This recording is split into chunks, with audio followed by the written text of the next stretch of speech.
Oferecermos nossa gratidão ao Senhor nesta manhã por todas as bênçãos, as dádivas que Ele tem nos concedido. Eu vou convidá-los a ficar em pé para nós orarmos. Se possível, Renato, liga essa luz aqui da frente, por gentileza, que está apagada. Vou pedir que você feche seus olhos para nós orarmos em nome de Jesus. Bondoso Pai, graças te damos por tua misericórdia, por tua graça em nossas vidas, pelo perdão dos pecados que nós temos por meio de Jesus Cristo. Te louvamos, ó Pai, por isso. Nesta manhã nós pedimos a luz do Senhor, teu Espírito Santo nos conduzindo, abrindo nosso entendimento para recebermos a tua palavra, para, ó Deus, sermos ministrados naquilo que precisamos, de modo que nenhum de nós saia daqui do modo como entrou. Tome em tuas mãos nossas vidas, nossos problemas, nossos pecados, queira perdoar por meio de Jesus, ó Pai. E hoje pela manhã nós renunciamos um pouco mais de sono dominical, que é o dia do descanso. Nós renunciamos, quem sabe, a companhia da família, quem sabe outras programações para estarmos aqui, porque nós estamos sedentos por tua palavra. E nós pedimos que o Senhor fale em cada área de nossa vida, use os professores nas salas de aula, para que tua palavra possa surtir o efeito esperado. Então nós agradecemos por tudo que o Senhor nos tem dado e que hoje de manhã seja uma bênção em nossas vidas o estudo da tua palavra, em nome de Jesus. Amém. Abram suas Bíblias na segunda carta que Paulo escreveu ao jovem pastor Timóteo.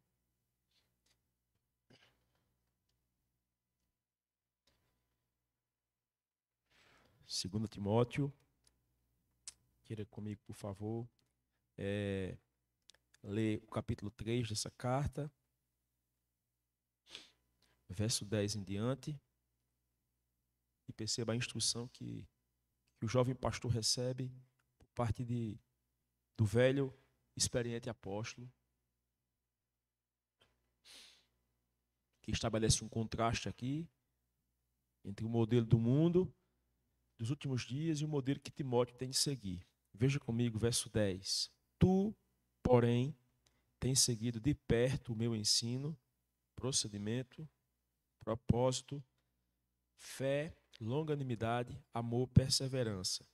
As minhas perseguições e os meus sofrimentos, quais me aconteceram em Antioquia, Icônio e Listra, que variadas perseguições tenho suportado, de todas, entretanto, me livrou o Senhor. Ora, todos quantos querem viver piedosamente em Cristo Jesus serão perseguidos, mas os homens perversos e impostores irão de mal a pior, enganando e sendo enganados. Tu, porém, permanece naquilo que aprendeste e de que fostes inteirado, sabendo de quem o aprendeste, e que desde a infância sabes as sagradas letras, que podem tornar-te sábio para a salvação pela fé em Cristo Jesus. Toda a Escritura é inspirada por Deus e útil para o ensino, para a repreensão, para a correção, para a educação na justiça, a fim de que o homem de Deus seja perfeito e perfeitamente habilitado para toda boa obra. Ele continua no capítulo 4 dizendo: conjuro-te perante Deus e Cristo Jesus, que há de julgar os mortos, os vivos e os mortos, pela sua manifestação e pelo seu reino. Prega a palavra, insta, quer seja oportuno, quer não, corrige, repreende, exorta com toda longanimidade e doutrina, pois haverá tempo em que não suportarão a sã doutrina. Pelo contrário, cercar-se-ão de homens, de mestres, segundo as suas próprias cobiças, como que sentindo coceira nos ouvidos, e se recusarão a dar ouvidos à verdade, entregando-se às fábulas. Tu, porém, sê sóbrio em todas as coisas, suportar as aflições, faz o trabalho de um evangelista, cumpre cabalmente o teu ministério. Amém? Podem sentar, irmãos. Bom, fica muito claro aqui nesse texto que nós acabamos de ler, que o apóstolo Paulo estabelece exatamente um padrão diferente para o jovem pastor Timóteo. Se você tivesse lido comigo o começo do capítulo 3, veria que ele está anunciando características dos homens nos últimos dias. Ele diz que serão dias difíceis, em que os homens vão ser egoístas, vão ser amantes de si mesmos, vão ser desobedientes aos pais, vão ser ingratos, vão ser cruéis, vão ser inimigos do bem. São várias características, vários pecados aqui caracterizando os homens. Mas no final, depois de descrever esse modelo dos últimos dias, Paulo diz: tu, porém, como querendo dizer, você tem que ser diferente. E, portanto, Paulo diz: segue o meu ensino, o meu procedimento. Que exemplo que Paulo está aqui apresentando. É muito difícil nós vermos pessoas que se colocam como padrão para os outros. Não é muito difícil encontrarmos pessoas assim, sobretudo, lamentavelmente, inclusive dentro do ambiente da igreja, não é? Porque nós conhecemos nossos pecados, nossas fraquezas. Paulo também sabia os seus. Na própria carta ele diz, numa de suas cartas aqui para Timóteo, que ele é pecador, é o mais miserável, aliás, é o principal dos pecadores por quem Cristo morreu. Mas é interessante perceber como que aqui ele, antes de dizer a Timóteo o que ele tem de fazer, ele disse: eu decidi fazer isso de mim, portanto, siga de perto o meu exemplo, o meu ensino. Não é? Faça o que você aprendeu comigo. Você tem seguido isso, não é? Então, ande nessa pisada. Esse é o modelo aqui, não é? Porque eu me tornei exemplo para você na medida que eu me contrastei a esse modelo mau dos últimos dias. Lembrando que os últimos dias não é necessariamente uma configuração temporal para o que vai acontecer apenas bem pertinho da vinda do Senhor Jesus. No Novo Testamento, a expressão últimos dias se refere ao tempo que envolve a volta de Jesus para o Pai, né? A primeira vinda e a segunda vinda. Esse intervalo de tempo entre a ascensão de Cristo e o seu retorno, a sua segunda vinda, é o que caracteriza os últimos dias. Então, esses pecados que Paulo descreveu aqui, embora eles se intensificam muito em nossa geração, eu nunca vi uma época em que você pode tanto encontrar o cumprimento disso aqui como em nossos dias, né? Cada vez mais o mundo se torna pior, mais devasso, mais impuro, mais perverso, mais mal. Entretanto, esses pecados eles são cometidos desde muito tempo. E Paulo diz a Timóteo que ele tem que fazer a diferença, e para isso ele apresenta aqui não só o exemplo que ele deu, mas principalmente a palavra de Deus. Ele diz para Timóteo que ele deve permanecer naquilo que ele aprendeu, deve permanecer no ensino que ele recebeu. Qual foi o ensino que ele recebeu desde pequeno? Ele recebeu a influência da mãe e da avó, ensinando a lei de Deus do Antigo Testamento, e ele recebeu por parte do apóstolo Paulo o ensino da Nova Aliança, ele recebeu por parte do apóstolo Paulo o ensino do Evangelho do Senhor Jesus. E ele tem que conhecer isso, tem de pregar isso, tem de anunciar isso, quer seja tempo, quer ele julgue não ser tempo. Nós precisamos fazer a mesma coisa, irmãos. Nós precisamos permanecer na palavra. Você vai enfrentar pressões no trabalho, você vai enfrentar pressões na universidade, na escola, na sua vizinhança, na sua família. Permaneça na palavra. Não abra mão da palavra de modo algum, porque é somente a palavra que nos mantém puros e santos como Deus, é somente a palavra que nos faz termos uma vida que agrade ao nosso Deus. Então nós vamos nesse momento fazer mais uma oração e eu vou convidar já o grupo para vir se aproximando e se organizando para a gente ganhar tempo aqui, já que estamos no culto de ensino, né, na Escola Bíblica Dominical. Então a gente tem que potencializar o tempo para estudarmos a palavra de Deus. Então eu peço que você feche seus olhos aí, sentado como está, coloque sua vida, seu coração diante do Senhor que está aqui entre nós, que nos escuta quando oramos. Bondoso Senhor, Deus e Pai do Senhor Jesus Cristo, graças te damos por estarmos aqui nesta manhã. Agradecemos por tua palavra já lida, pelos louvores que vamos cantar a ti e pelas palavras nos estudos que vamos receber na integração e aqui no templo. Vai ao encontro de cada um de nós. Glorifica o teu nome, porque tu és Deus e não há outro como o Senhor. Oramos com gratidão, em nome e por amor a Jesus Cristo. Amém. Vamos louvar o Senhor com 3 cânticos. 2 cânticos primeiro, nesse momento aqui, de louvor, e depois nós vamos cantar um cântico da oferta.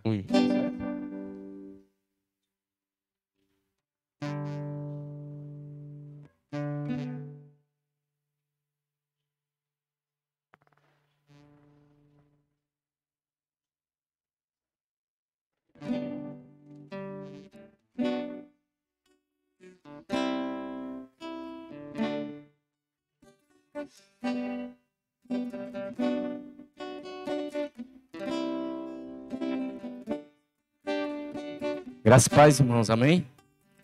Vamos adorar o Senhor nesta manhã, amém? Convido você a fechar seus olhos e adorar conosco. Porque a Bíblia nos diz, quando Paulo escreveu aos Romanos, que nada nos separará do amor de Cristo Jesus. Nada, né? O pastor li aqui a carta que Paulo escreveu aos Timóteo. Devemos estar firmes na palavra. Que as tribulações vêm, né? As tempestades vêm.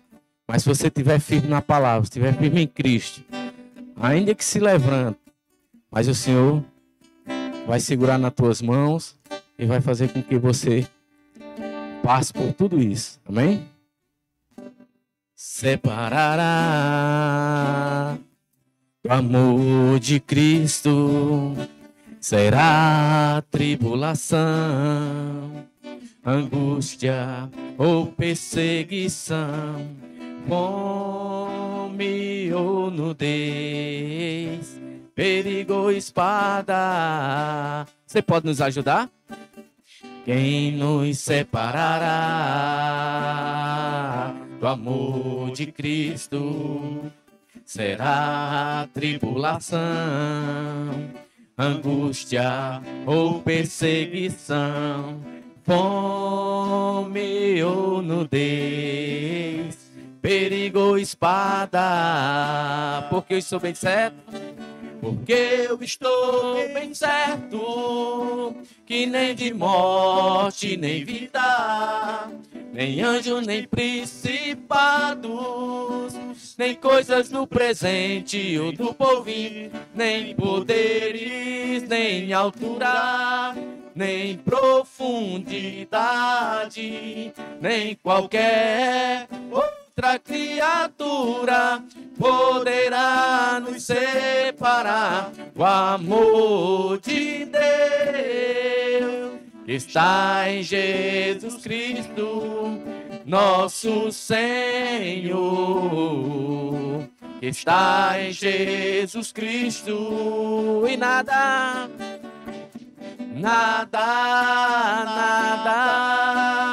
poderá nos separar. Nada poderá nos separar. O amor de Deus que está em Jesus Cristo, nosso Senhor, que está em Jesus Cristo, nosso Senhor, nosso Senhor, nosso Senhor. Nada vai nos separar do amor que está em Cristo. Amém? A gente sofre, irmãos. A gente às vezes acha que a grama do vizinho é mais verde do que a nossa. Mas não, cada um aqui é tentado de várias formas, né? Talvez eu passe por uma tribulação que você não passa. Talvez você passe por uma tribulação que eu não passo. E às vezes a gente costuma olhar e dizer assim, mas rapaz, fulano, é bom demais a vida de fulano. É bom demais a vida de cicrano. Mas só sabe quem convive, né? Só sabe quem está ali pertinho, sabe das nossas aflições, sabe das nossas tristezas, sabe das nossas angústias. Mas uma coisa é certa, se você estiver firme em Cristo Jesus, ei, irmãos, aí você dobra o joelho, conversa com o Papai do Céu e ele lhe alivia. Sabia disso? Ele lhe alivia e sabe que todas as coisas cooperam para o bem daqueles que amam a Deus. Não é verdade? Então é por isso que nós devemos estar agradecendo ao Senhor. Domingo aqui no culto, o pastor ministrava e eu pensava quanta gente é falha e pecador, né? No simples fato de você levantar, abrir os seus olhos, respirar e não agradecer a Deus, nós já estamos pecando por omissão, né? Levante-se, agradeça a Deus. Senhor, obrigado pela saúde. Obrigado por mais um dia estar de pé. E gere em mim o sentimento de fazer valer a pena. né? Para que eu possa te glorificar, né? Às vezes esperamos algo grande, mas não. O que Deus quer de nós é um coração quebrantado, um coração disposto a estar na presença dele. Vamos adorar o Senhor, amém?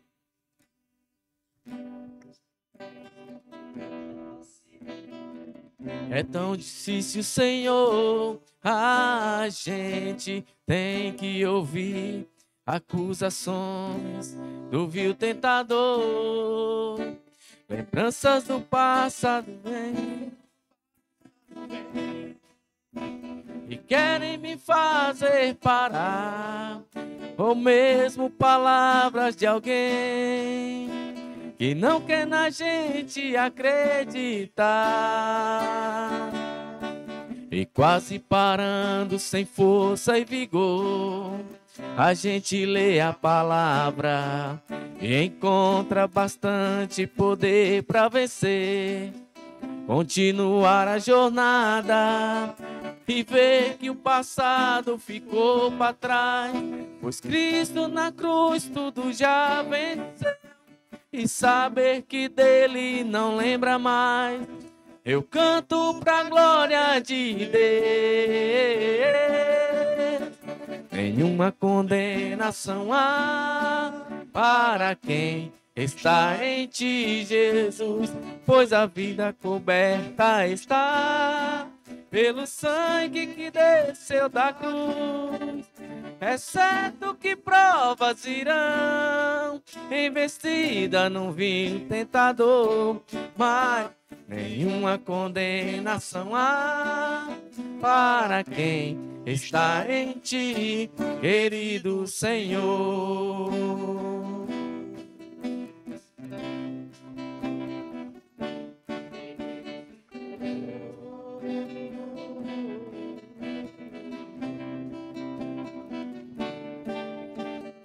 Todas as provas que eu já passei, é bem difícil, Senhor, a gente tem que ouvir acusações do vil tentador.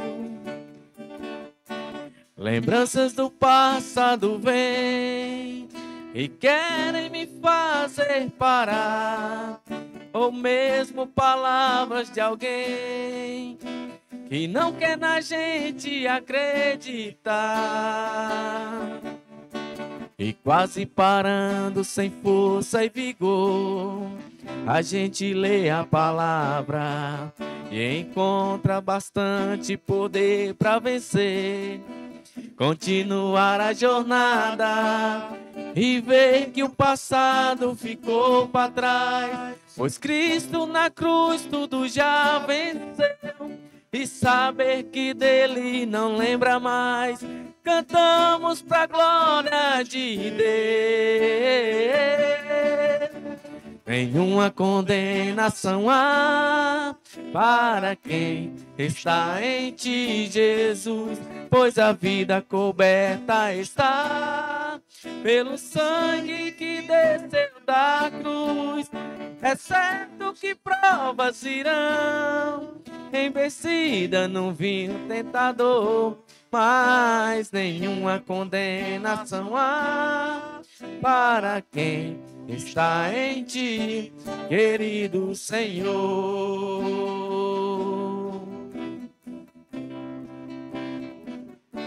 Querido Senhor.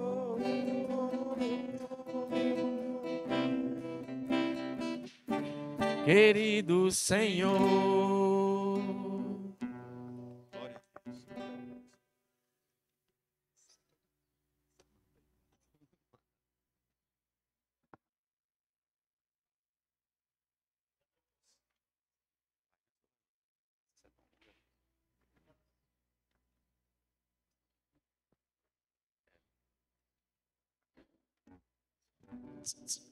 Vamos ler aqui, irmãos.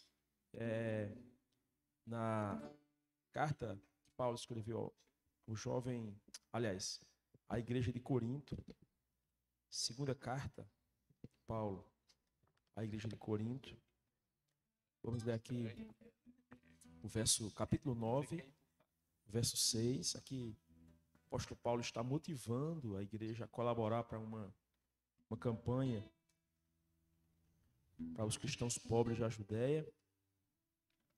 E ele diz assim, capítulo 9, verso 6. Isto afirmo, aquele que semeia pouco, pouco também ceifará, e o que semeia com fartura, com abundância também ceifará. Cada um contribua segundo tiver proposto no coração, não com tristeza ou por necessidade, porque Deus ama quem dá com alegria. Então, nós vamos contribuir agora com nossos dízimos, nossas ofertas, nesse mesmo espírito aqui que Paulo apresenta, qual seja ele. Primeiro, aqui a consciência de que a nossa oferta é como uma semeadura. Deus haverá de nos dar, de alguma forma, recompensa. Mas isso não pode significar barganha, né? Porque não é trocar nada com Deus. Segundo, nossa consciência de que a gente colabora com o que tem, de modo que cada um pode contribuir com o que tem. Então, nós vamos fazer agora com alegria. E eu quero pedir que os irmãos possam louvar o próximo hino. Quem veio preparar a ofertar, trazer sua oferta. Quem não veio, ora. Coloca diante de Deus seu desejo de contribuir. E Deus certamente vai nos dar graça para assim fazermos.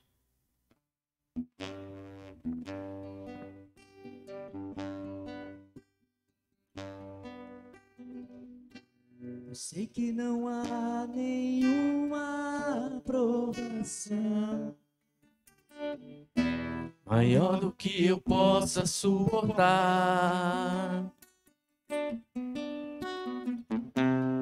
mas estou cansado, Pai, preciso crer nas tuas promessas para continuar.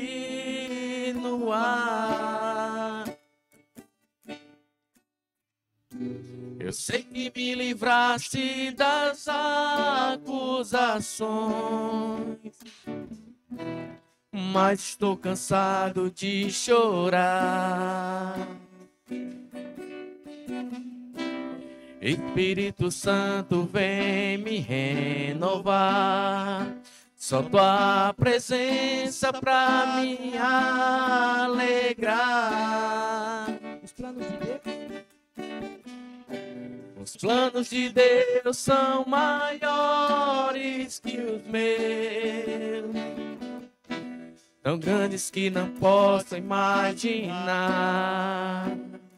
não te anime, Não desanime, filho, eu vim te consolar. Nas minhas promessas volte a acreditar.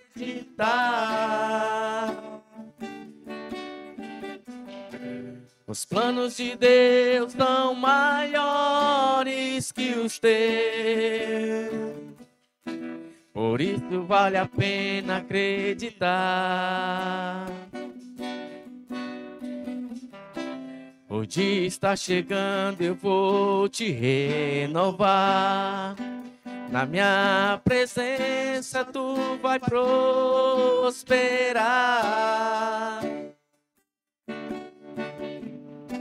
Você devia se alegrar. Você devia se alegrar. Você devia se alegrar. Você devia se alegrar. Você devia agradecer. Você devia agradecer. Você devia agradecer.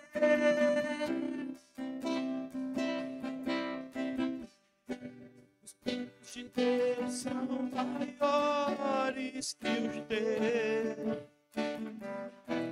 Tão grandes que nem posso imaginar.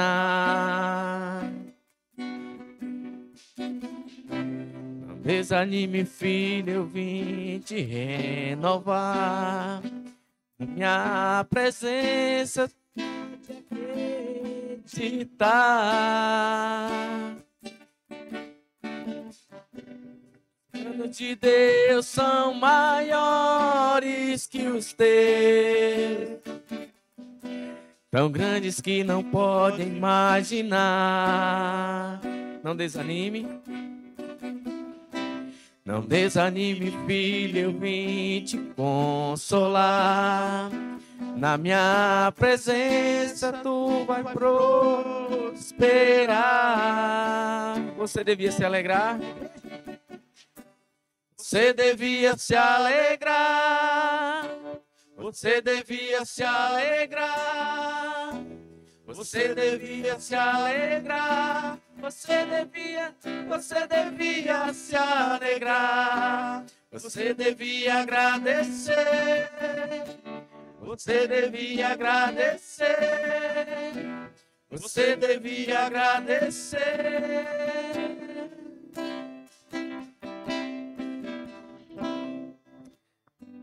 Pai, em nome de Jesus, queremos te dar graça, ó Deus, por este momento tão especial, que é de podermos trazer nossos dízimos, nossas ofertas à tua casa, para que haja mantimento e assim como também, Senhor, abençoar aqueles que estão ministrando, pregando a tua palavra lá fora, Deus. Que o Senhor supra as necessidades de cada um, assim como daqueles que aqui estão, abre portas de emprego para aqueles que perderam, para aqueles que estão precisando, que o Senhor seja com cada um, em nome de Jesus. Amém. Quem está com o aplicativo da nossa igreja aí, ou com a Bíblia que tem os salmos e hinos, eu vou pedir que você acompanhe um cântico que nós vamos entoar do nosso hinário, salmos e hinos. No celular, no aplicativo da igreja, tem uma seção lá, na parte final aqui, embaixo, que é mais. Aí tem a Bíblia, e logo embaixo tem um hinário aí. Então você vai abrir e vai procurar o hino 138, Achei um Bom Amigo.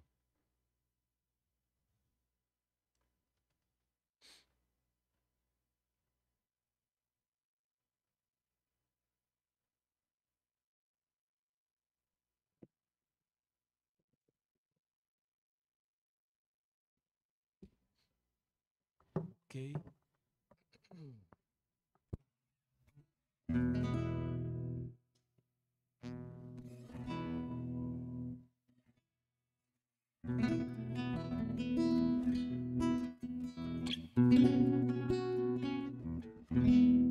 Achei um bom amigo, Jesus o Salvador, escolhido dos milhares para mim, dos vales.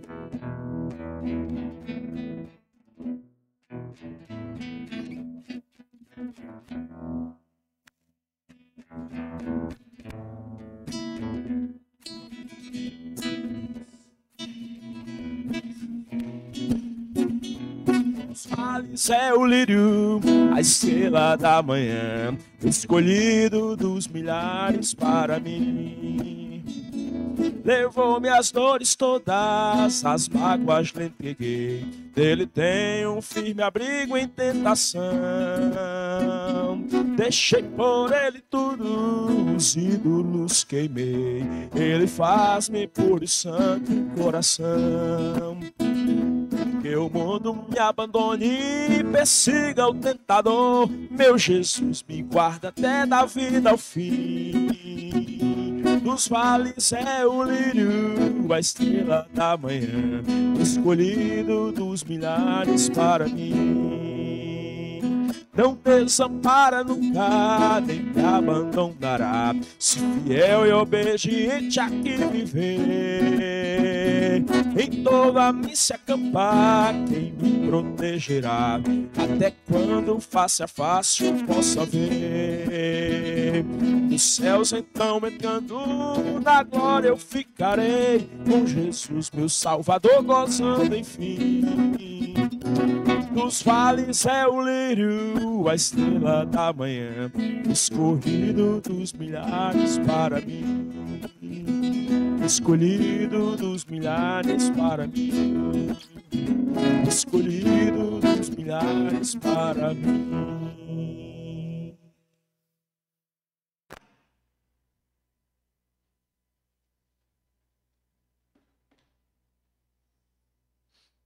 Amém, irmãos?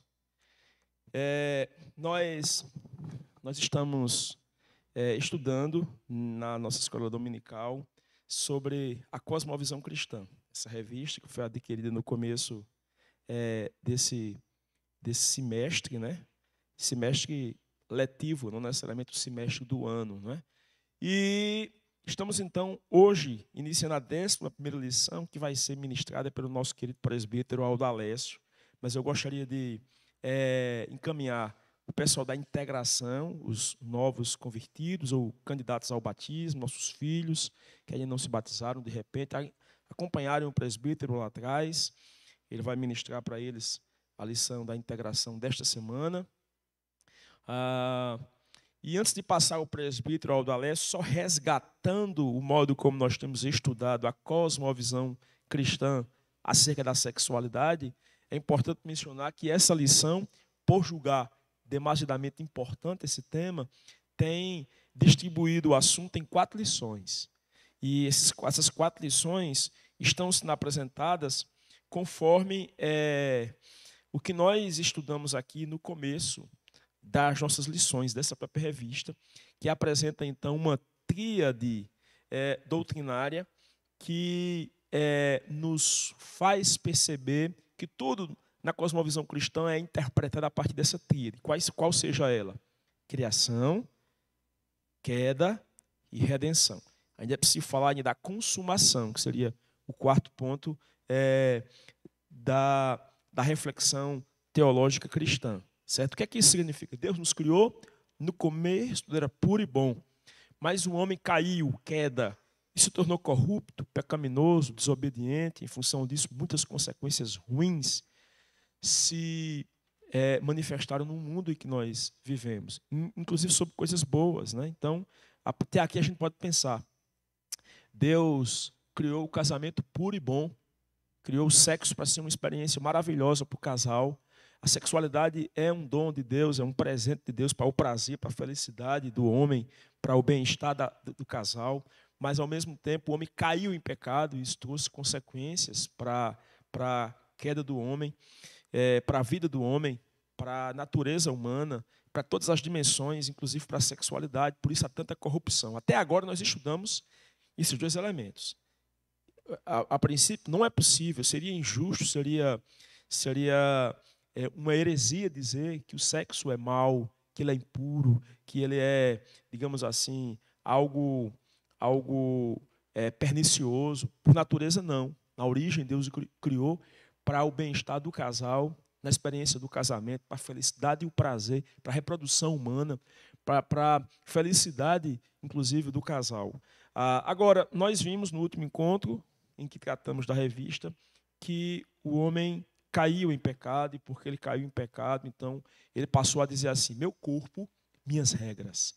Deus não dita, ninguém dita, a igreja não dita, Deus, ninguém dita o modo como eu estabeleço o meu padrão. E aí a gente viu, e foi aqui que nós paramos, esse novo padrão, certo, que tem se estabelecido no mundo, de mal a pior, crescente, a princípio como uma experiência individual, mas lamentavelmente em muitos espaços como sendo algo normatizado já, algo legalizado, algo estabelecido como lei, como parâmetro, como padrão em alguns espaços, em que a gente meio que se sente diferente por ser normal, não é? É interessante isso. Antigamente se sentia diferente quem tinha um padrão diferente do normal. Hoje em dia se sente diferente quem tem um padrão normal.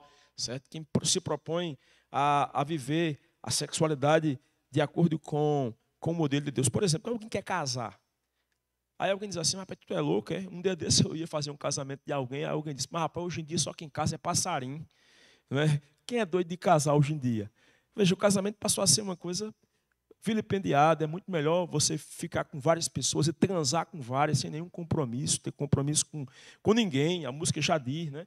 Então, a gente viu no nosso último encontro que o resultado disso, a consequência disso, dessa queda que afetou essa noção de sexualidade, trouxe para o homem diversas posturas terríveis, como a experiência sexual sem o compromisso do casamento. O sexo sem o compromisso do casamento, ele é apresentado na Bíblia como sendo pecado, como sendo impureza, porque, embora não haja nenhum mandamento que diga assim: não farás sexo antes do casamento, não tem nenhum mandamento na Bíblia exatamente assim. Mas tem vários versículos que condenam aquilo que é chamado de fornicação.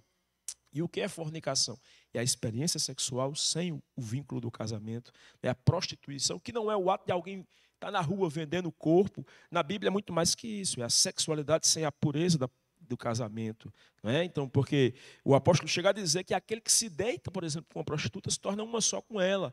O que ele quer dizer com isso? É que o casamento, a experiência de ser uma só carne, é a própria do casamento. Quando alguém tem um ato sexual com alguém que não é seu cônjuge, está cometendo pecado, porque está experimentando algo do casamento sem que haja o vínculo do casamento. Como consequência, a gente tem os abortos clandestinos, assustadores, e em alguns espaços legalizados, né? Se nós pensarmos, então, em países do primeiro mundo, dito primeiro mundo, que já legalizaram a experiência do aborto, até, em alguns casos, até muito antes do que a legislação nossa permite para casos de estupro, para casos que envolvem os anencéfalos e outras situações específicas.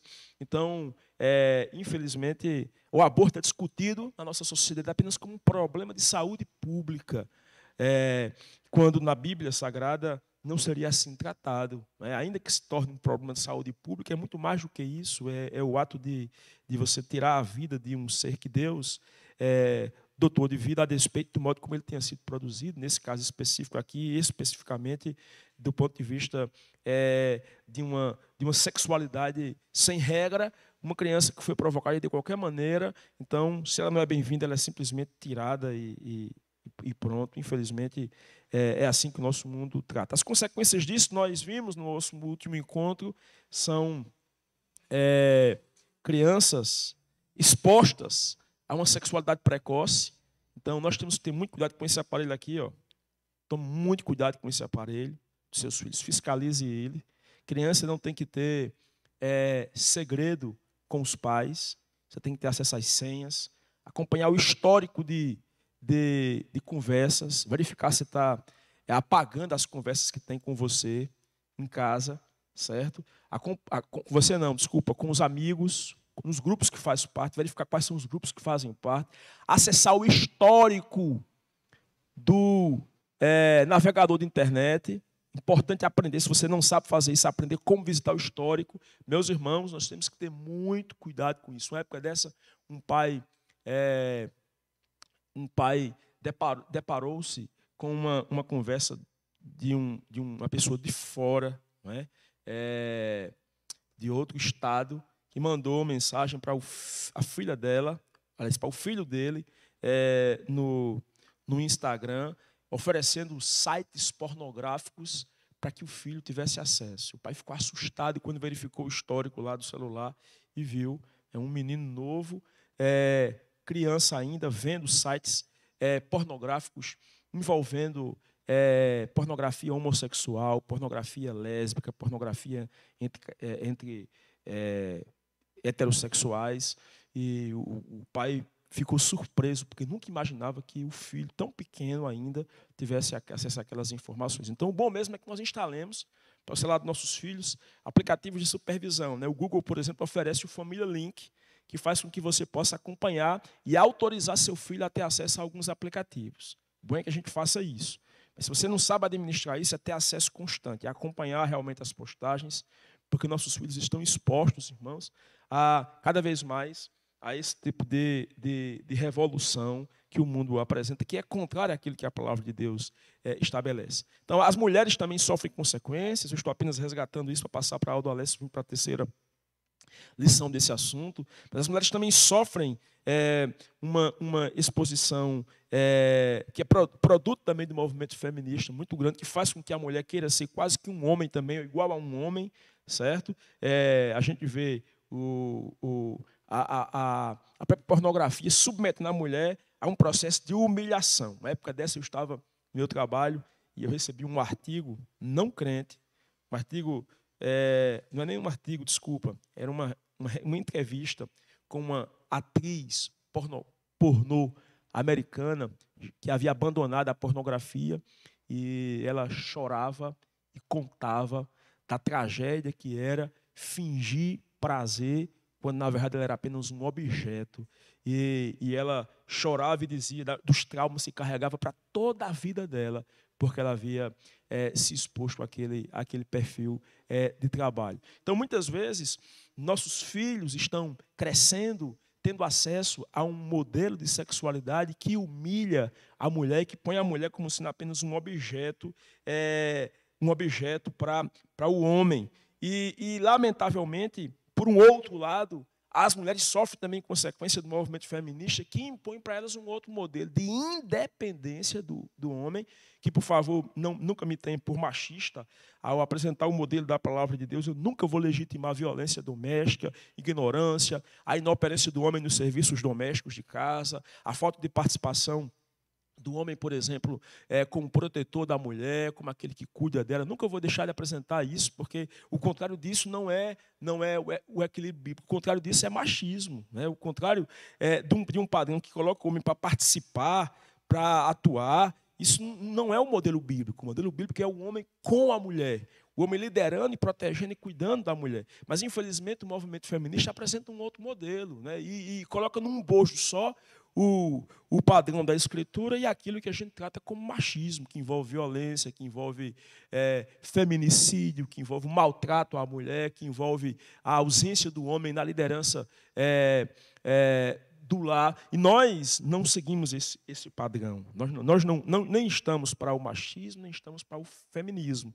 Nós estamos, meus irmãos, de acordo com o ensino da Escritura Sagrada, que põe a mulher como sendo um ser criado à imagem de Deus, para estar ao lado, quando casada, ao lado de um homem, para ser protegida, amada, amparada e cuidada por ele, e para ser auxiliar dele, uma vez que Deus entendeu que um homem sozinho, ele não pensa o suficiente, ele não administra corretamente a vida, ele precisa de uma ajudadora, de uma auxiliadora.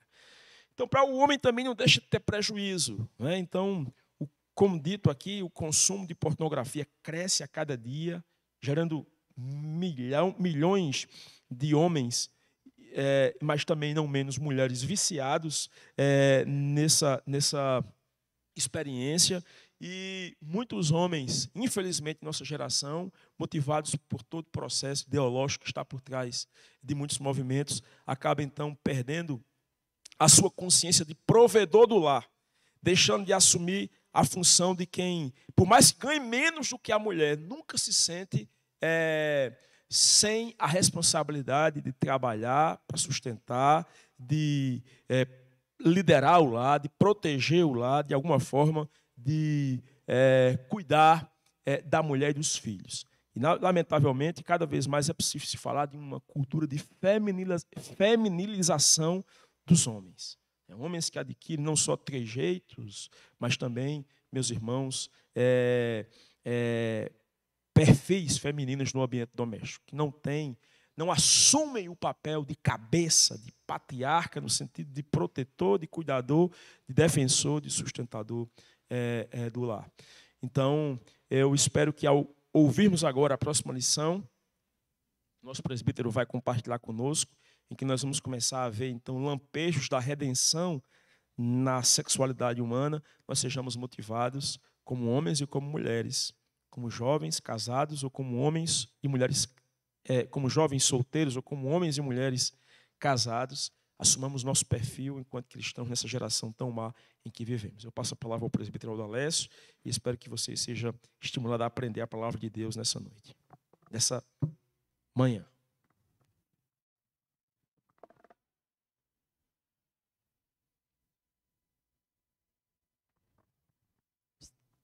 Graças a paz, meus irmãos.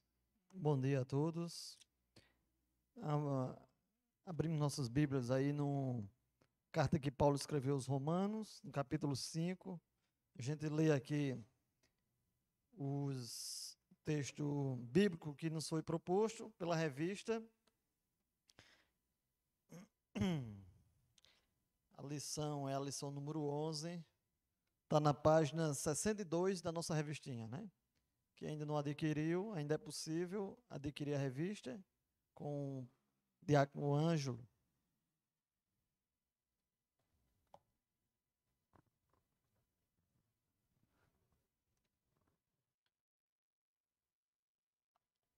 Nos diz a Sagrada Escritura, no texto proposto aí, Romanos 12, do verso 12 ao 21. Portanto, assim como Romanos 5, versículo 12 ao 21, diz a palavra do Senhor.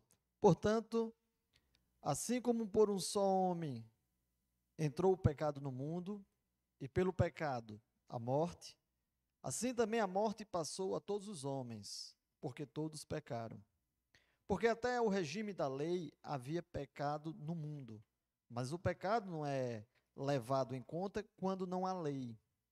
Entretanto, reinou a morte desde Adão até Moisés, mesmo sobre aqueles que não pecaram à semelhança da transgressão de Adão, o qual prefigura aquele que havia de vir. Todavia, não é assim o dom gratuito como a ofensa. Porque se pela ofensa de um só morreram muitos, muito mais a graça de Deus e o dom pela graça de um só homem, Jesus Cristo, foram abundantes sobre muitos. O dom, entretanto, não é como no caso em que somente um pecou, porque o julgamento derivou de uma só ofensa para a condenação, mas a graça transcorre de muitas ofensas para a justificação. Se pela ofensa de um e por meio de um só reinou a morte, muito mais os que recebem a abundância da graça e o dom da justiça reinarão em vida por meio de um só, a saber, Jesus Cristo. Pois assim como uma só ofensa veio o juízo sobre todos os homens para condenação, assim também por um só ato de justiça veio a graça sobre todos os homens para justificação que dá vida. Porque, como pela desobediência de um só homem, muitos se tornaram pecadores, assim também, por meio da obediência de um só, muitos se tornarão justos. Sobreveio a lei para que avultasse a ofensa. Mas onde abundou o pecado, superabundou a graça, a fim de que, como o pecado reinou pela morte, assim também reinasse a graça pela justiça para a vida eterna, mediante Jesus Cristo, nosso Salvador. Amém? Vamos fazer uma oração. Maravilhoso Deus, nesse momento, Senhor, nós rogamos ao Teu Espírito para que esteja no meio de nós, nos dando sabedoria e graça para esse momento de aprendizagem mútua aqui, que estaremos compartilhando o nosso conhecimento, nossos testemunhos, estaremos tirando dúvida, tudo para a edificação da Tua igreja e para a glória do Teu nome. É no nome de Jesus, o nosso Salvador, que nós oramos. Amém. Glória a Deus. Meus irmãos, como o pastor introduziu aqui, com muita clareza, a gente tem estudado aqui essa revista, Cosmovisão, e mais precisamente no tema de hoje, a gente está na terceira lição que fala sobre a cosmovisão sexual cristã, né? Evidentemente, nas duas primeiras, o pastor esteve ministrando aqui as consequências do mundo na humanidade pós-queda, né? Depois que o nosso representante federal ali, Adão e Eva, pecaram, houve uma devastidão em todas as faculdades humanas, né? Assim, seja no intelecto, seja na parte sexual, em todas as áreas da humanidade, do ser humano, ele sofreu consequências da queda do pecado. E na sexualidade não poderia ser diferente. Antes de a gente entrar nessa lição de hoje, para vocês terem uma pequena noção das coisas como elas caíram e permanecem em declínio, a não ser que haja uma intervenção divina. No Brasil hoje, a gente está estudando, onde eu faço meu curso, eu estou estudando uma disciplina relacionada à família, né? Mais precisamente o Estatuto da Criança e do Adolescente e outras áreas afins. E existe um projeto de lei tramitando no Senado, aliás, na Câmara dos Deputados, né?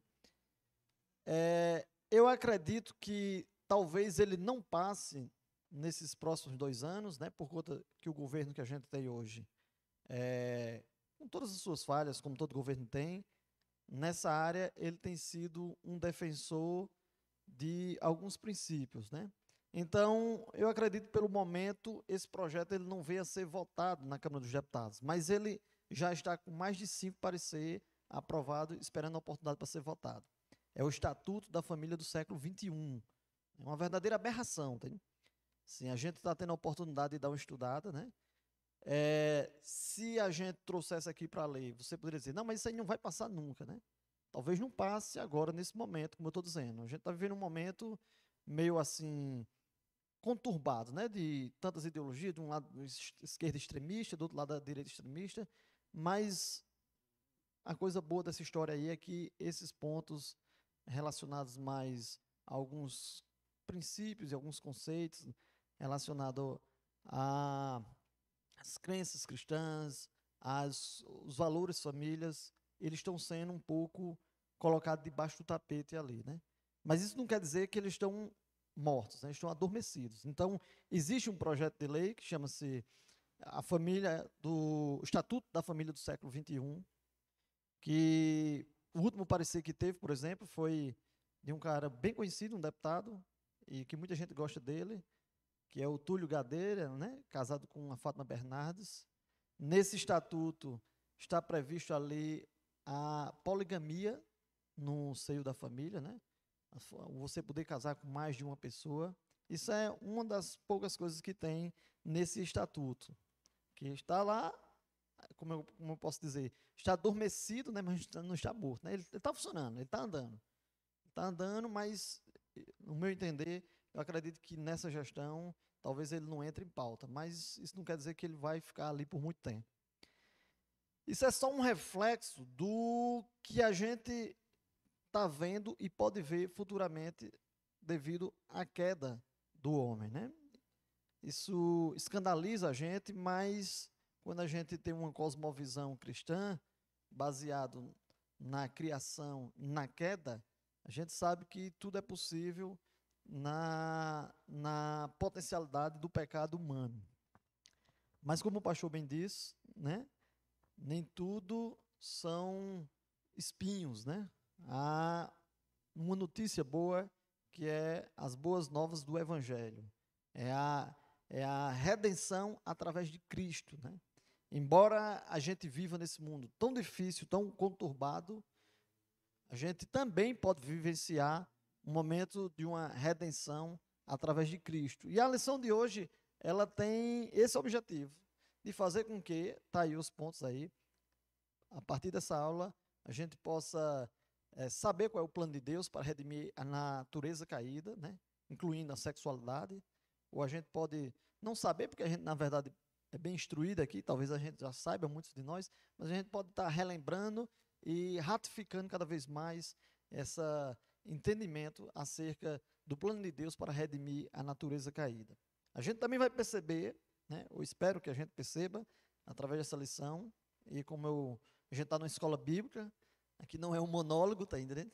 Então, os irmãos ficam à vontade para perguntar, para questionar, para tirar dúvida, né? A gente está numa sala de aula e aqui é o momento mais propício para a gente questionar e perguntar e tirar nossas dúvidas. Então, a gente pretende perceber a nossa responsabilidade como cristão no mundo acerca desse assunto aqui de sexualidade cristã.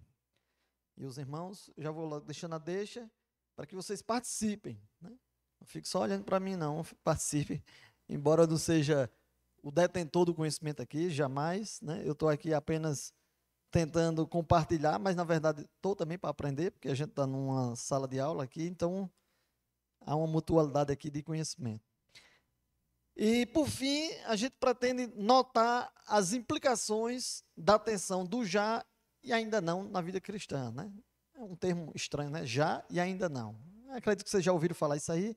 É um trocadilho, né, que se faz na teologia, e eu vou tentar explicar a vocês o que significa o já e ainda não através dessa lição. Então, a lição começa na página 62, né? O autor aqui é o pastor Walker Neves, de Campina Grande, já esteve conosco aqui algumas vezes. Ele é jovem de idade, mas também é um pastor com muita sabedoria. E aí ele traz aqui uma introdução acerca do Evangelho e a renovação da mente pela palavra, né? E aí ele vai trazer também, vai tentar demonstrar essa tentativa humana de solucionar a questão do pecado. Ele começa dizendo que o Evangelho, evidentemente, são as boas novas de salvação, né? Só o Evangelho ele é capaz de adentrar nas profundezas da nossa alma, do nosso entendimento, né? O Evangelho ele se torna um paradoxo para as leis naturais desse mundo, né? Você tem um mundo caído, um mundo que tem seu rol de valores que ele mesmo atribui, e aí você vê o Evangelho, ele de forma simples, singular, ele vem trazendo os verdadeiros valores do ser humano, né? O Evangelho é uma revelação de Deus, que é o nosso Criador, então mais do que ninguém, Deus conhece cada um de nós, né? Deus sabe o que é melhor para nós. Em alguns momentos da nossa vida, ou no decorrer da nossa vida, vivemos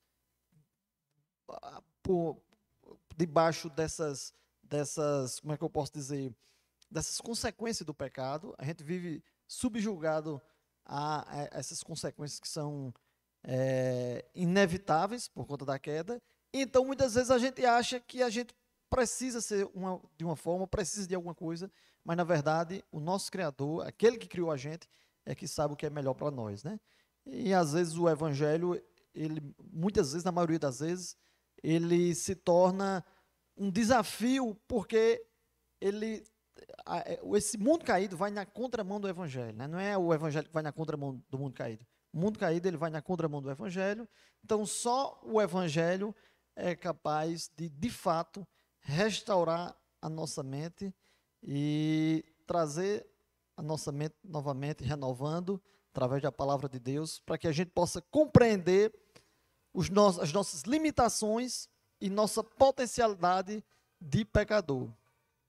E essa metamorfose, né, em que o Evangelho ele transforma a nossa mente, a nossa compreensão, o nosso entendimento, evidentemente, há algumas ações humanas nisso aí, que é o que, por exemplo, quem tem que ler a palavra sou eu, quem tem que participar da comunidade ativamente sou eu, quem tem que ter meus momentos devocionais, meus momentos de orações sou eu, né? Mas isso é uma ação miraculosa também de Deus, em que o Espírito do Senhor vai estar convencendo a nossa mente do pecado, da justiça e do juízo, né? São as duas coisas andando em sintonia. De um lado, há uma ação miraculosa de Deus, e de outro lado, há uma ação humana. Então, a gente está vendo aqui nesse slide aqui, qual a solução do pecado, né?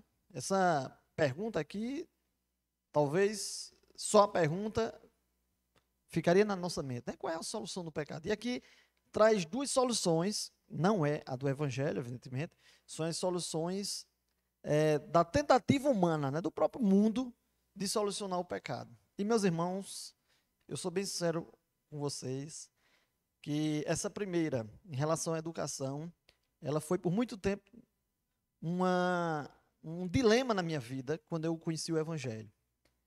Porque a gente não pode negar que a educação, aliás, isso eu vim aprender com o tempo. No início eu não sabia como procurar a resposta para algumas perguntas minhas, né? E aí você vai vendo, existem muitos homens de Deus que são fiéis às Escrituras, né? Através da igreja você aprende muito, evidentemente primeiro pelas Escrituras, mas às vezes você não tem uma compreensão, então uma pessoa mais madura ela pode ir lhe ensinando. E a educação, ela sempre foi um dilema na minha mente em relação ao pecado, porque a gente não pode negar que, por exemplo, um país desenvolvido, né? Vamos botar aqui Suíça, Canadá, um país que tem uma educação evoluída, naturalmente ele vai ter menos desigualdades sociais. Você vai olhar esses países, o nível de pobreza é muito menor, e a desigualdade social ela é um pecado.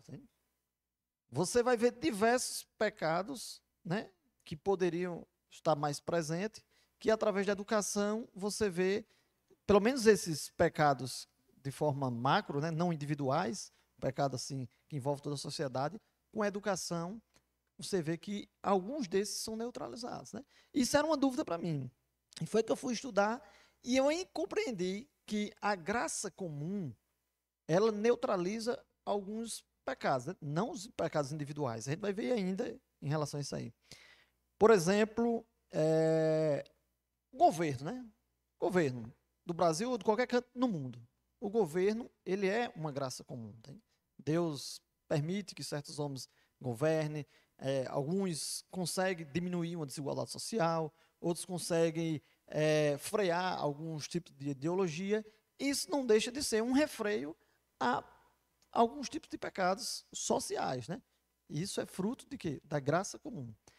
Todavia, a educação, ela jamais conseguirá refrear o pecado individual de uma pessoa, tá? A educação, ela pode até criar uma moral, né, social, mas ela não pode fazer com que um ser humano deixe de ser invejoso, tá? E um ser humano deixe de cobiçar as coisas alheias. Tá?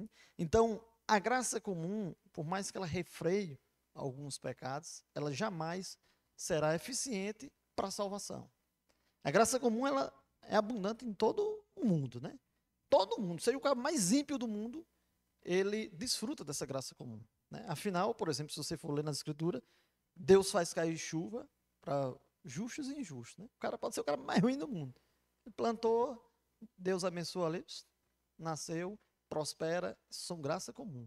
Ela não é suficiente para a salvação. Salvação através de Cristo, que a gente chama de graça especial, através da revelação de Cristo para o homem. Então, a educação, ela tem essa tentativa, né?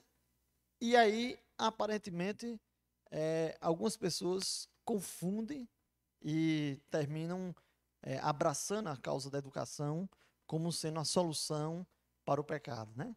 E aí é onde o homem entra na contramão também. Ele cria um ídolo para si, né? Como o pastor aqui, está na página 62, ele fez uma citação aqui. Colocar no homem comum ou uma ideologia humana a expectativa da redenção é não apenas uma visão equivocada, mas ela se torna uma idolatria, né? E é a verdade. O que acontece? Às vezes você milita tanto pela educação, que a educação é sempre bem-vinda, e transforma ela como sendo um meio da salvação do homem. Através dela você vai acabar o pecado. Isso é um equívoco, né? Um equívoco. Como eu disse, ela pode limitar algum tipo de pecado social, né? Se você tem um país que preza por uma democracia, um país que tem menos injustiça social, né? Quando você olha para o conjunto, teoricamente você vai ver que aquele país ele é menos injusto do que outro, né? É tanto que pessoas vão viver lá e conseguem ter uma vida melhor. Mas jamais ela vai ser salva por conta da educação, porque a educação ela não consegue mudar o estado de caído do homem, o estado de pecador. Ela pode fazer com que você refreie alguma outra coisa, mas jamais você vai deixar de ser pecador por conta da educação. Aí vem a questão da política.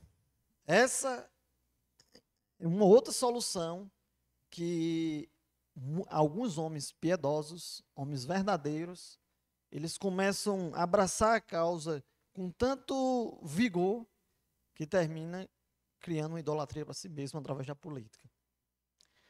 Tem a teologia da libertação, né? Quando a gente escuta, pensa que está relacionado aos espíritos imundos, né? Mas não é. A teologia da libertação, que no Brasil ela teve origem com um teólogo Leonardo Boff, não é isso?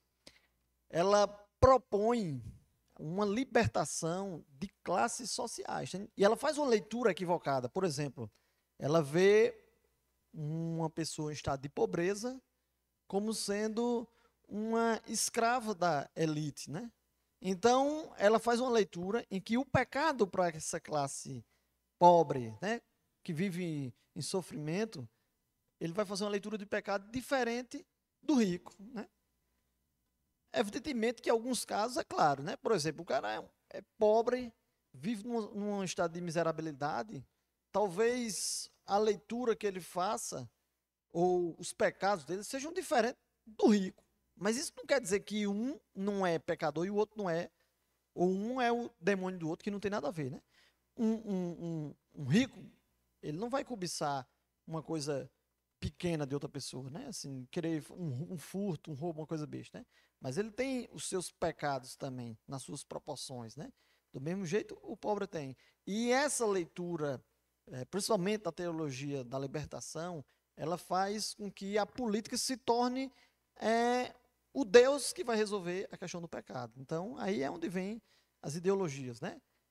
Evidentemente, dos dois lados, como diz o ditado popular, né? Você não pode jogar a água suja com o menino dentro. Não é que você dá um banho numa criança no banheiro, você vai jogar água suja, você não pode jogar com a criança dentro, né?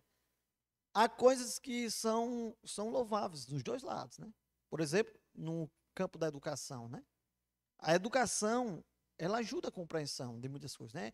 Como eu disse, essa consciência cristã é uma ação miraculosa de Deus, mas não deixa de que, quanto mais você estuda, mais você conhece a verdade, e toda a verdade ela é de Deus. Então a educação, ela lhe ajuda de certa forma. Né? A educação, todos nós, independente de estudar ou não, a gente tem uma lei dentro da gente que é a lei de Deus, a lei moral de Deus. Né?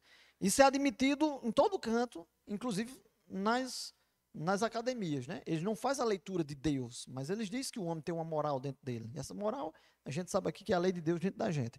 Então a educação, ela ajuda a você ser um ser, de certa forma, melhor, né? Ela não faz com que você redima pecados, né? Jamais.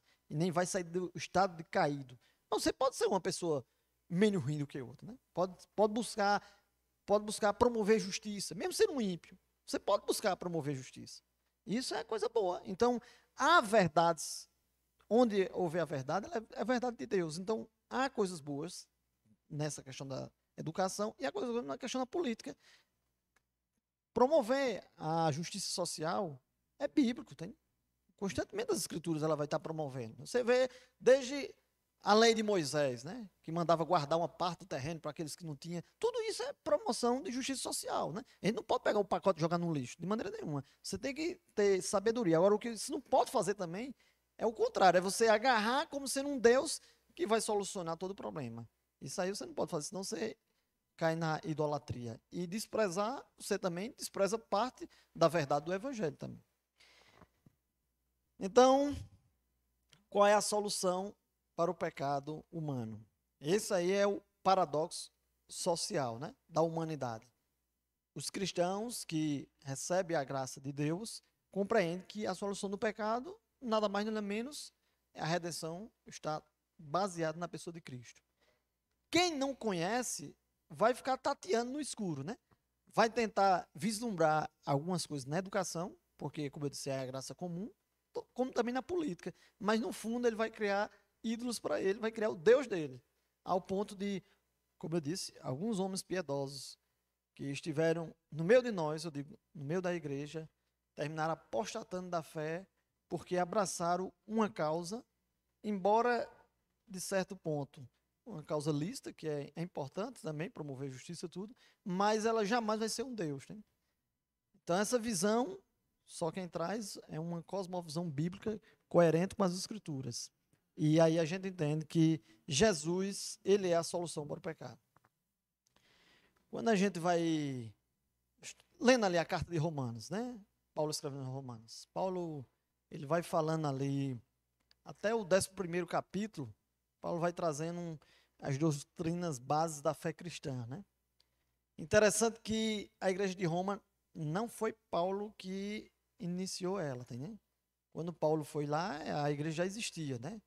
Certamente outros irmãos ali estiveram ali no dia de Pentecostes, ou outros que passaram ali, que conheceram alguns apóstolos, alguém conheceu Jesus, mas o fato é que não foi Paulo que iniciou a igreja em Roma, né? Mas ele começa, no capítulo 1, ele começa falando da igreja, ele começa elogiando, aliás, no capítulo 15, ele começa elogiando, que é no finalzinho da carta, ele elogia a sabedoria dos irmãos, tem crescido, né?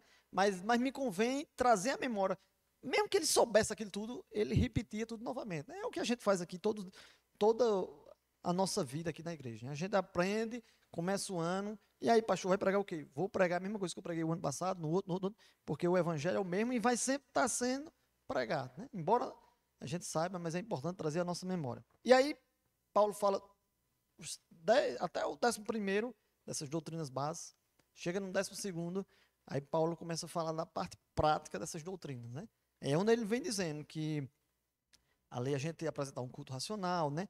Que a gente não se deve moldar, né? Tomar forma, como o pastor já explicou bem direitinho aqui, tomar a forma do mundo, né? Mas a gente deve ser transformado e renovado, né? Pela renovação da nossa consciência, da nossa mente, né?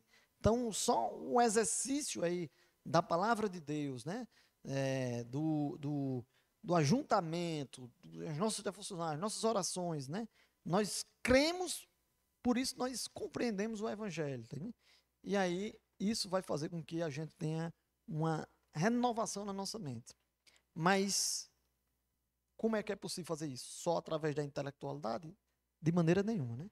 Cristo é que é a redenção do nosso estado caído. Só Cristo é quem consegue fazer isso na nossa vida. E aí é onde as pessoas se embaraçam, né? As pessoas que eu digo assim, o mundo que não crê num evangelho se embaraça achando que há outras formas, né, de entender. E aí cria sua subjetividade, né? Uma vez eu questionando uma colega de trabalho, que ela é um pouco avessa ao cristianismo, ela diz, olha, mas isso aí é a sua visão, a sua forma de ver. Aí ela disse, nem toda verdade, né? Aquela história que já é conhecida. Cada um tem a sua verdade. Eu digo, se você estiver falando a verdade, você já pode estar mentindo, né? Porque se cada um tem a sua verdade, então o que você está dizendo também é subjetivo, né? A gente vai ficar num ciclo aqui que não vai ter fim nunca, né? Porque se você está afirmando aí que a verdade é subjetiva, então a sua também é subjetiva. Então não tem sentido nenhum, né? O que você está dizendo.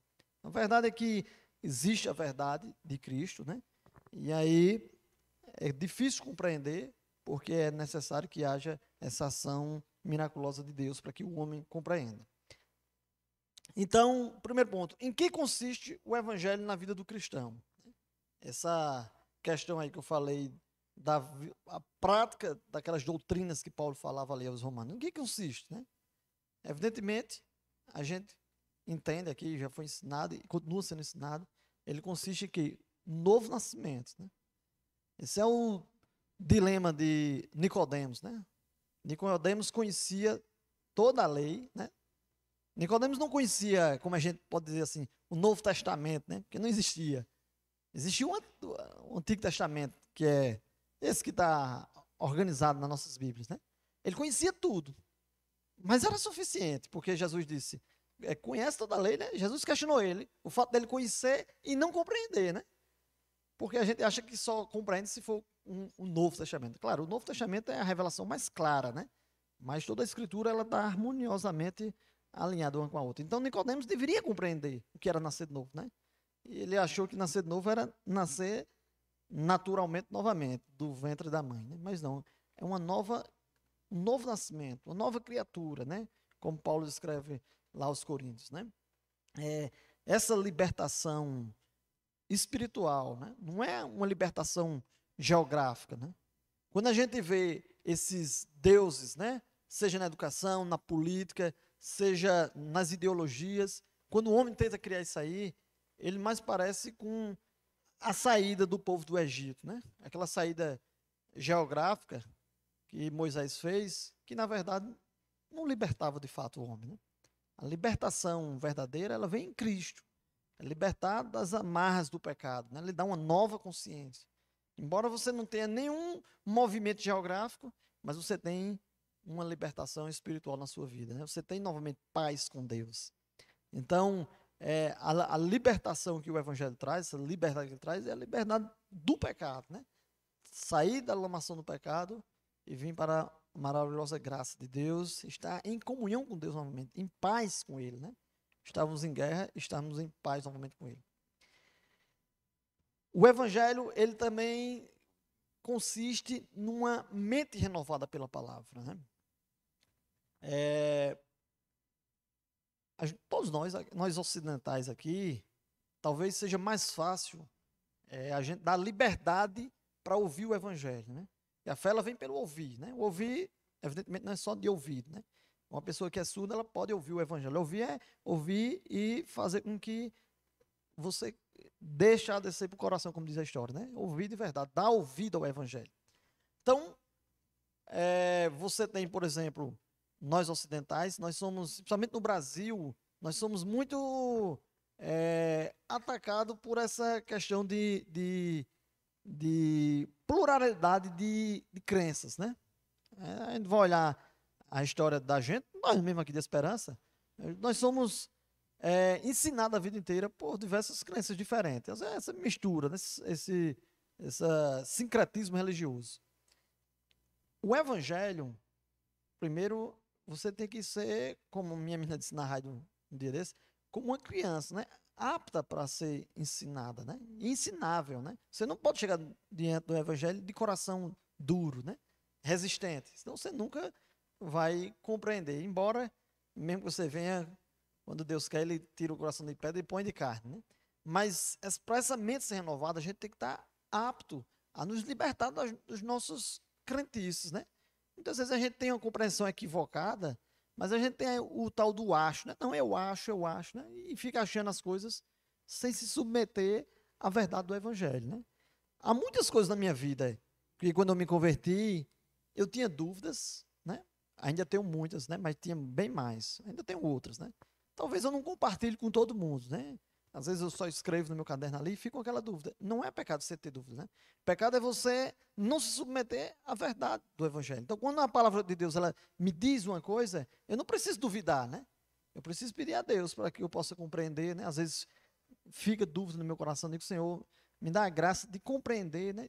De ter fé, né? Porque tem coisas que eu não sei explicar, tem coisas que é incompreensível para a vida humana. Mas aí eu preciso que a minha mente seja renovada. E eu preciso chegar dentro do evangelho de braços de guarda baixa, né? E pedir para que ele gere essa consciência. E, acima de tudo, para que ele me dê graça para que eu possa reverberar em vida prática na minha vida. Aqui é um texto do pastor Walker Neves que diz: esse é um belo indicativo de que alguém foi salvo.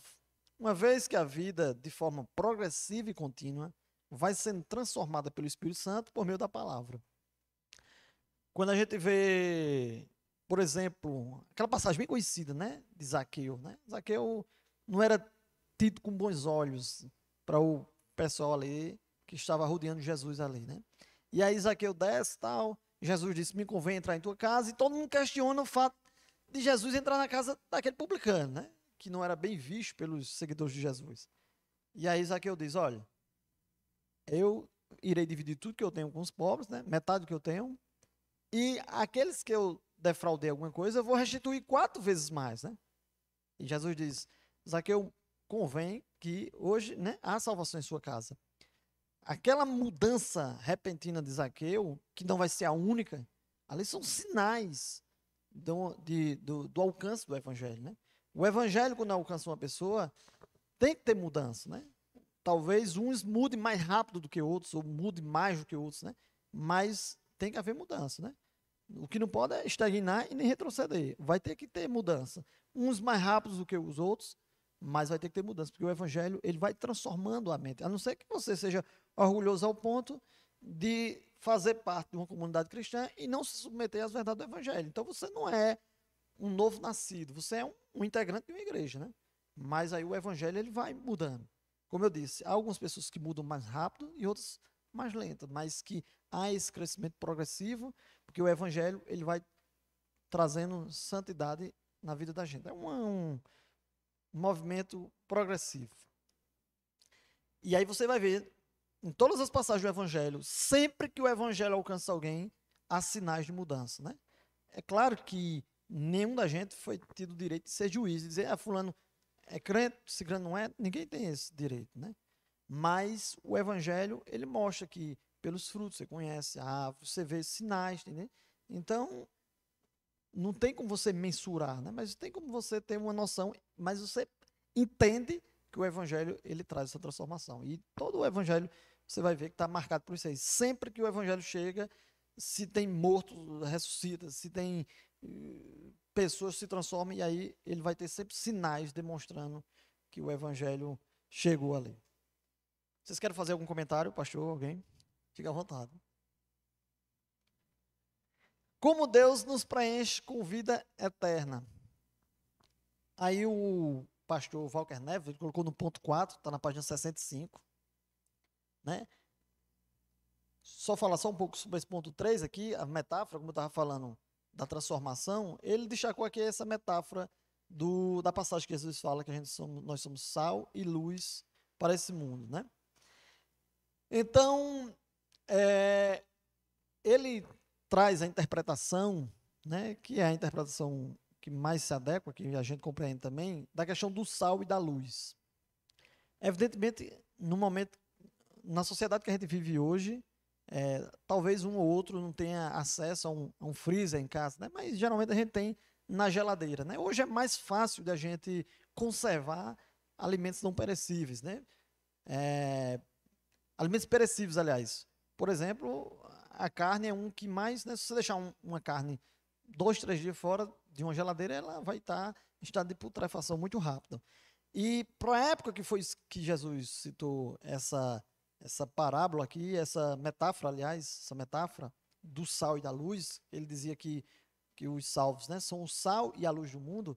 Ele traz esse entendimento de que o sal, ele ajuda na conservação e na preservação, né? Se você pegar e colocar uma carne fora de um freezer e colocar uma dentro de muito sal, né?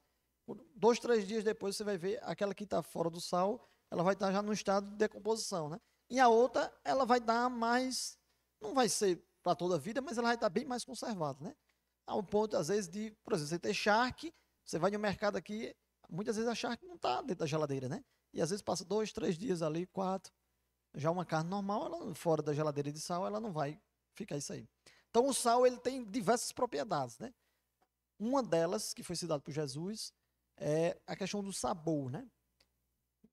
Quando a gente está no hospital, a gente precisa necessariamente de seguir aquele cardápio nutricional, né? Mas comer sem sal é uma das coisas mais ruins que tem no mundo, né? Porque o sal, ele traz você assar uma carne na brasa e não botar sal, você praticamente não está comendo nada, né? Tem que ter o salzinho ali, que é de lei. Então, o sal, ele tanto traz o sabor, como ele preserva, né? E aí foi uma das questões de João, por exemplo. Uma vez João questionou Jesus, porque ele achava que Jesus devia tirar todos os pecadores do mundo e queimar, né? Tirar o que fosse de ruim, né? E aí também Jesus responde a ele, né? Primeiro, não convinha que tirasse os santos do meio do mundo também, né? Era importante que a gente ficasse no mundo, né? Por mais que a gente vai ver aqui que quando o evangelho nos alcança, a gente já pode dizer que está desfrutando da eternidade, né? Embora a gente esteja submisso a esse tempo cronológico. Então, é importante que os santos estejam no mundo. Por que é importante? Primeiro, porque os santos, eles vão ser aqueles que vão trazer sabor. Quando traz sabor, quer dizer, aqueles que vão estar trazendo, que vão ser reflexos, né, da misericórdia de Deus, da graça de Deus. Eles vão estar conservando os valores. Imagine o mundo inteiro sem nenhuma pessoa alcançada pela graça, né?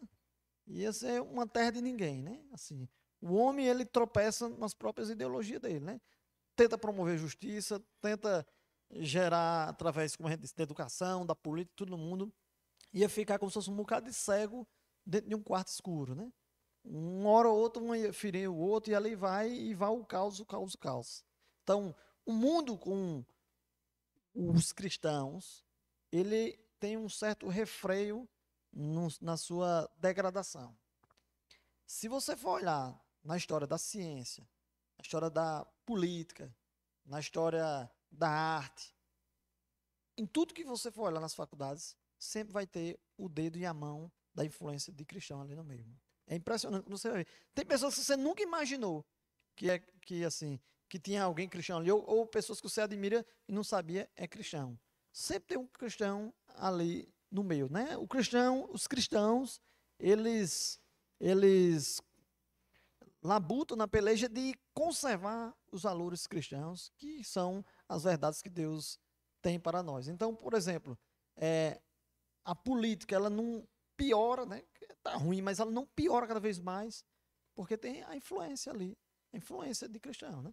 E assim, às vezes não é visível, a gente não conhece, né? Mas sempre tem.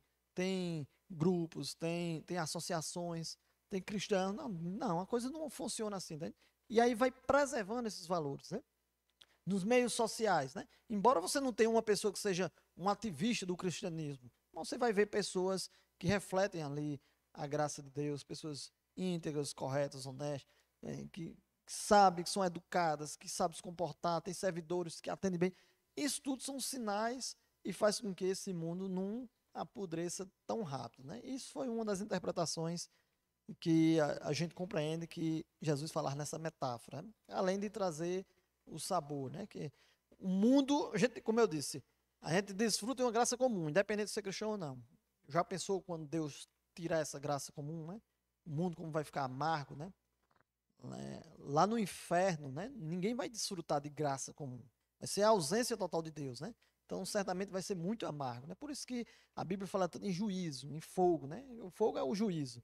Então, por mais ruim que seja o homem, ele desfruta, mesmo que ele não queira e não creia, mas ele desfruta de uma graça comum de Deus, a presença de Deus no meio da gente, que o planeta está cheio da glória de Deus, mas no inferno ele não vai desfrutar nada disso e vai ser bastante amargo. Em relação à luz, que a interpretação também que o pastor traz, que é a interpretação coerente com a nossa, é que ele traz a gente como sendo uma subluz, né? Uma luz secundária, em que, por exemplo, você tem o sol, né? A gente, quando é criança, entende que o sol tem luz própria, porque o sol tem calor, né? E calor produz luz. Então, o sol está naquela temperatura toda, ela produz luz.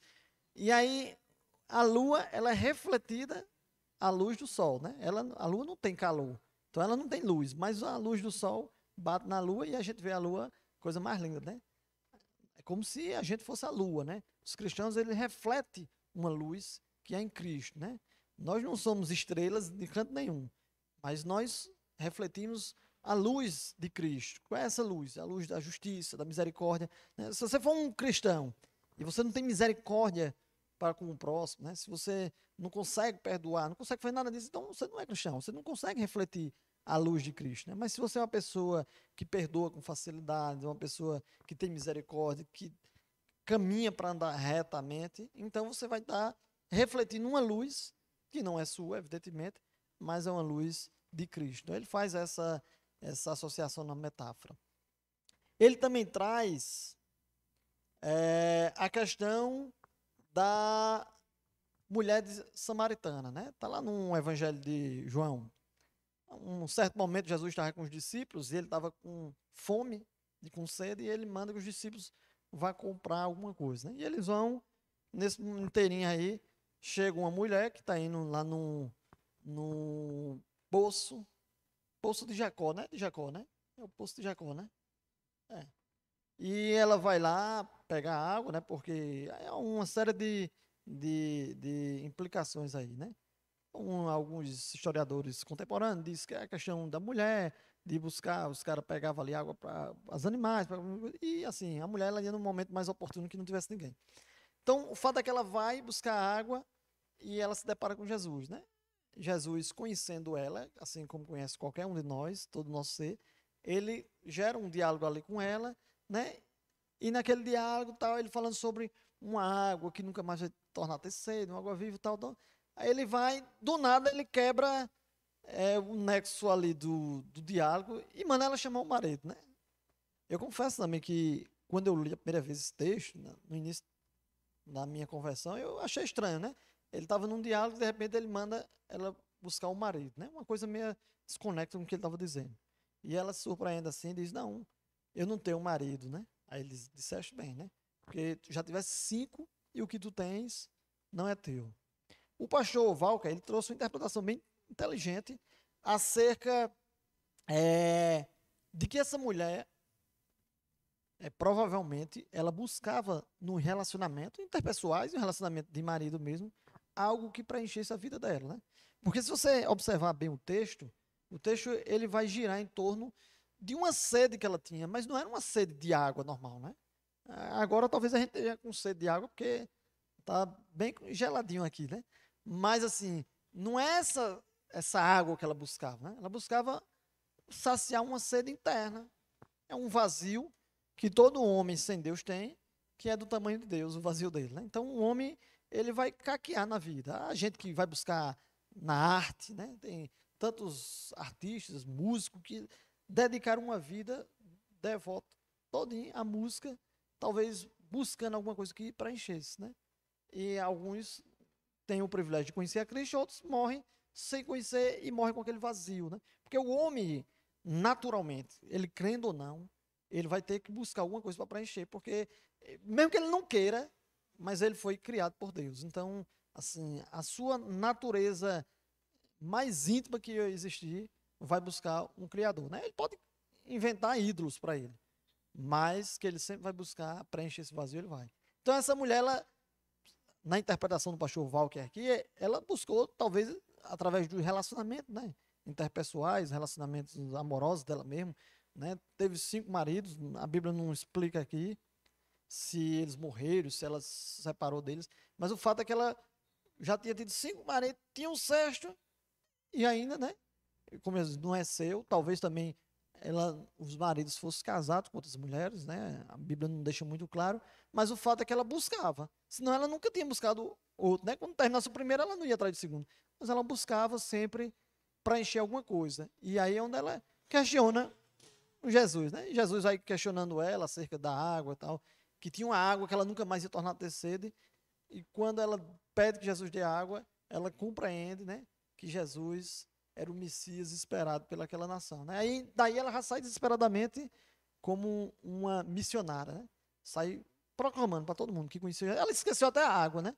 Então, a água viva que ela procurava, ela encontrou, né? Ou encontrou ela, né? Que na verdade quem encontrou ela foi a água aí. Então, qual é a responsabilidade que o evangelho dá para nós no mundo? Isso aqui é interessante. Quando eu me converti, eu confesso alguns pecados meus que esse medo de fazer parte do mundo, quando a gente se converte, começa a compreender, começa a sentir arrependimento do seu pecado, aí eu ficava com medo do mundo, tá? Eu achava que o espaço ali de ajuntamento da igreja era como se fosse uma porta do céu, né? Então, para mim, se botasse uma rede lá, eu ia viver a vida inteira lá. Eu não queria mais voltar para o mundo, tá? E assim, quando eu era criança, sempre houve... Era menos comum do que hoje, assim, o protestantismo no Brasil, né? Você dizer que era crente quando eu era criança, eu sou um cara novo, né? Quando dizia que era crente, existia um certo repúdio. Hoje em dia não, né? Hoje em dia, inclusive para alguns artistas, está virando moda, né? Mas quando eu era criança, há alguns anos atrás, algumas décadas atrás, aí eu tinha medo de crente. Por quê? Por exemplo, às vezes eu estudava com uma pessoa que era crente. Todo mundo sabia que era. Por quê? Porque aquela pessoa, ela não falava com ninguém, né? Falava com ninguém na escola. Às vezes tinha uma menina, uma outra menina que estudava ali, menina bem comportada, tinha um bom testemunho, evidentemente, mas não falava com ninguém. E às vezes até os meus irmãos mais velhos diziam, não, cuidado não, ali tem uns crentes. Eu ficava com medo, porque via esse isolamento muito grande, né? Então é um equívoco, né? Uma pessoa que é cristã, ela se isolar do mundo. O evangelho não chama para você viver enclausulado, senão você vai fazer que nem algumas igrejas antigas que faziam os mosteiros, né? Para o cara ficar isolado ali, achando que ali ele ia virar santo, né? Porque ele não estava em contato com o mundo. Por outro lado, aí é o problema do ser humano, né? O reflexo da queda. Se você não se isola, né? Que não deve se isolar, por outro lado, o homem se abraça com liberdade demais e termina virando um mundanismo, né? Aí hoje você termina tendo parte da igreja tão abraçada com o mundanismo que você não consegue mais associar o que é a igreja e o que não é, né? Se tornou praticamente uma coisa só. Então, se de um lado é um equívoco, né? Esse extremo isolamento, do outro lado é um equívoco esse extremo abraço que se dá com o mundo, de forma que você não consegue mais. Aí a pessoa tem um relacionamento com a igreja, mas não existe comportamentos diferenciados, né?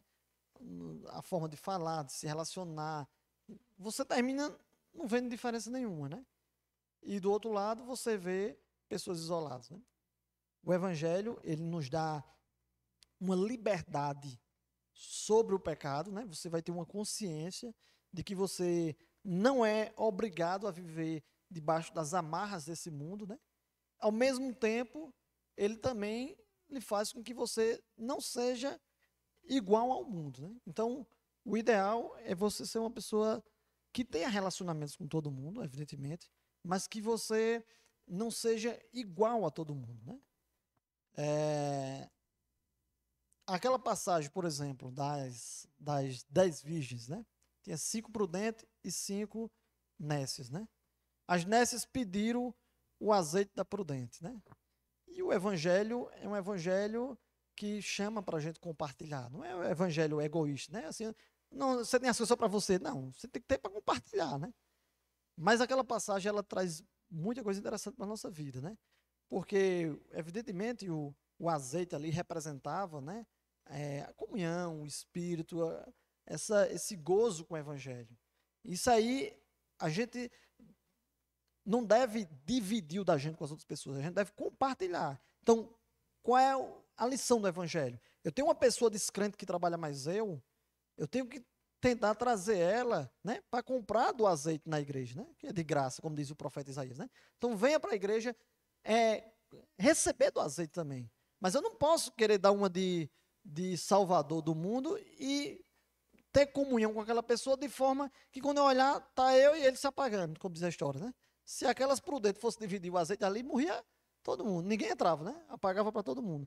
Então, o evangelho, ele traz com que a gente deve ter misericórdia do pecador e a gente deve fazer com que ele que venha compreender e receber dessa graça do evangelho. Não é a gente querer se associar e dividir o nosso azeite. Esse é o único momento que o evangelho, ele não traz aquela lição de compartilhar, né? Porque o evangelho tudo quando eu li a primeira vez, eu digo, eu não acredito não. A pessoa ali com pouco azeite, outro com muito, ele pede para compartilhar e ela não quer compartilhar, né? Mas é esse entendimento, né? De que a gente deve buscar comunhão com Deus, deve buscar uma intimidade com Deus para que aumente o nosso azeite e a gente deve fazer com que as pessoas venham comprar desse azeite, né? Que é de graça, como diz o profeta Isaías, né? Venham comprar, é de graça. E não a gente querer entrar no mundo das pessoas achando que nós somos salvadores, quando olhar, a gente tem perdido o nosso azeite também. Então, essa responsabilidade do evangelho nos dá isso aí. Você nem pode se isolar das pessoas, não sai no trabalho sem falar com ninguém, aí você vai adquirir conhecimento do evangelho, vai inchar, não compartilha com ninguém e no fundo vai ter tido com uma pessoa ranzinza, né? Aquela pessoa chata, não participa de nada. Agora eu não posso participar das coisas mundanas daquelas pessoas, né? Mas eu posso ter um bom relacionamento com todo mundo.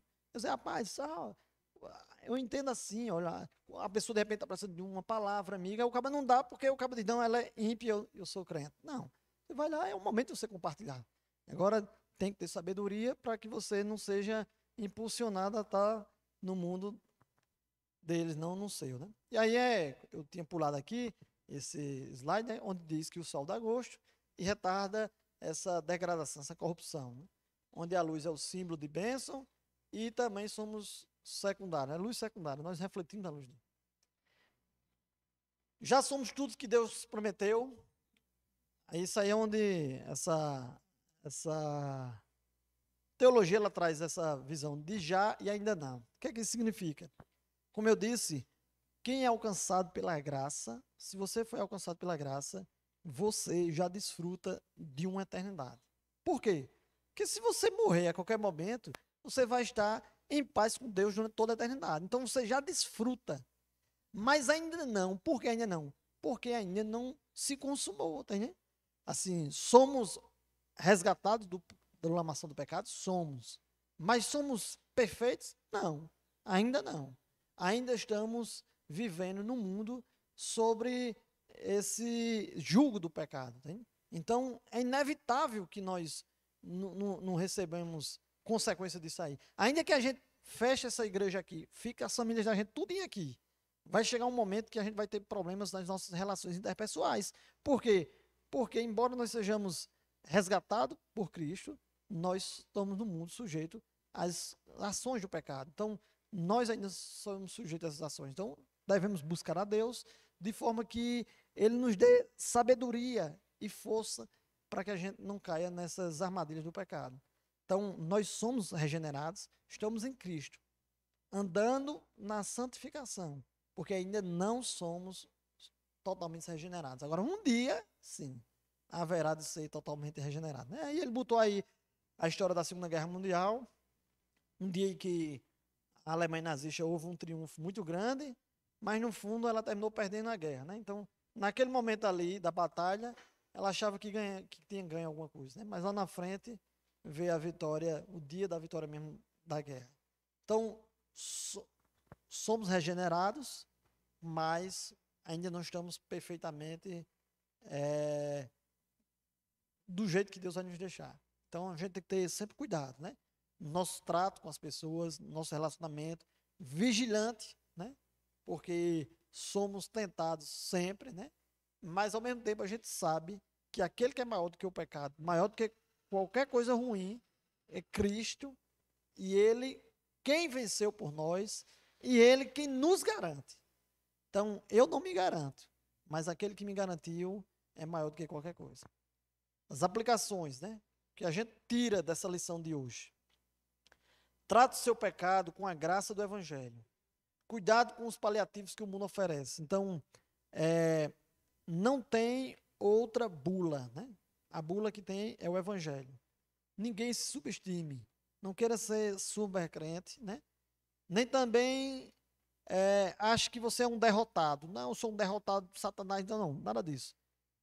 Você não é um super crente, mas quem lhe resgatou foi Cristo, né? Então, quem está lhe garantindo é Cristo. Não é a Segunda Igreja Congregacional, nem o pastor Web. Quem lhe garante é Cristo. Então, Cristo é quem é o seu verdadeiro garantidor. E o penhor, a garantia disso aí, é o selo do Espírito, que ele mesmo garantiu. Então, pronto. Então, a promessa aí não é sua, é de Deus. E a garantia é o Espírito Santo. É o selo, é o penhor. Então, trata o seu pecado com graça do Evangelho. Quando você estiver dentro do pecado, como eu estou sempre, e vocês vão estar, quando sair daqui, ou aqui mesmo, nos pensamentos em qualquer canto, saiba que é possível ter uma saída coerente, que é o Evangelho, né? Não subestime o pecado, nem também potencialize, né? Ele não vai vencer você, não. Ele vai, se você quiser também, né? Mas peça a Deus sabedoria e graça. Tem pecados que como é que eu posso dizer, que são mais resistentes na vida de cada pessoa. Cada um tem a sua fraqueza. Peça a Deus para que Deus dê sabedoria, graça, livramento, para você conseguir vencer aquele pecado. Procure evidenciar o conhecimento do Evangelho pelo seu comportamento. É a vida que aponta a salvação. Procure evidenciar o conhecimento do Evangelho pelo seu comportamento. Então, pronto. Uma outra forma de pregação do Evangelho, né? Embora você nunca vai deixar de compartilhar em palavras, né? Jamais não haverá nenhuma instituição que vá substituir a igreja, nem muito menos a igreja vai haver outro meio mais eficaz do que a exposição da palavra, né? Um dia que a igreja inventar, se for a nossa aqui, eu saio dela, tá?